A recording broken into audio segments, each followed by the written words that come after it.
Okay, so I had this part break on me this morning. This is for a Mansfield center flush special order toilet. Yeah, so it's got a design flaw.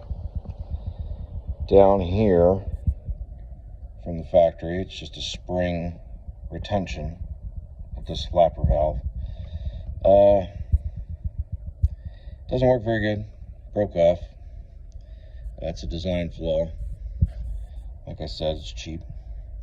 The toilet's only 3 years old. So instead of buying a new one for only $21.34, plumbingsupply.com. I'm in a hurry. I don't have time to try and order this stuff, wait for it, so I had to come up with a solution. It actually, when it broke this part off, right here, let me set this down.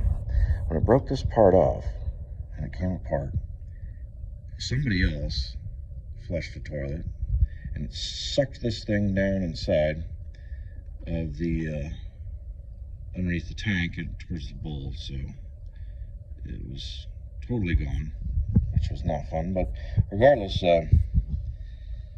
instead of waiting on shipping parts and stuff like that and knowing that no one locally is going to have anything, especially for a specialty part like this, I figured I'd just solve the problem, and drill a cross hole.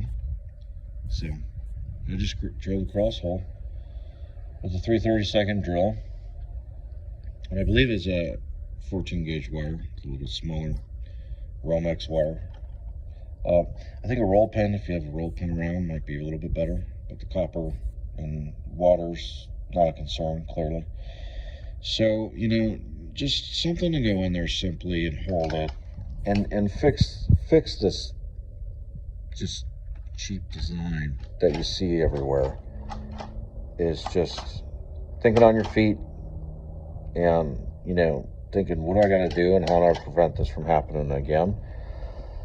Have you got the basic tools, a few spare parts? It's pretty simple. I mean, I wouldn't buy a replacement part unless I absolutely had to, after seeing how it was attached and how it broke apart. And actually, how easy it would come off if you just had maybe, like a kid or somebody smash into this thing and just even repetitive use, right?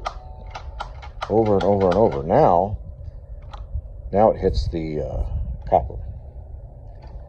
Touches there. Otherwise, it would go in just about flush there. But it's going to clear.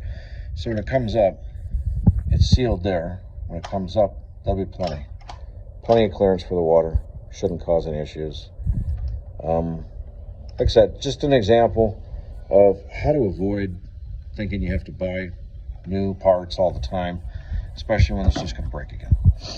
So if it's tanks 3386 Mansfield toilets, it's a dual center flush. It's one of those ones where it's less on one side, more on the other. It's like 1.1, I think, on that side, 1.6 gallons on that side. And yeah, 3/32 drill, just a hand drill, because my drill press couldn't chuck it up. Yeah, cross drill, and simple as that. All right, well, hopefully that helps you out and, shortens your day up so you can go about it like I planned on. All right.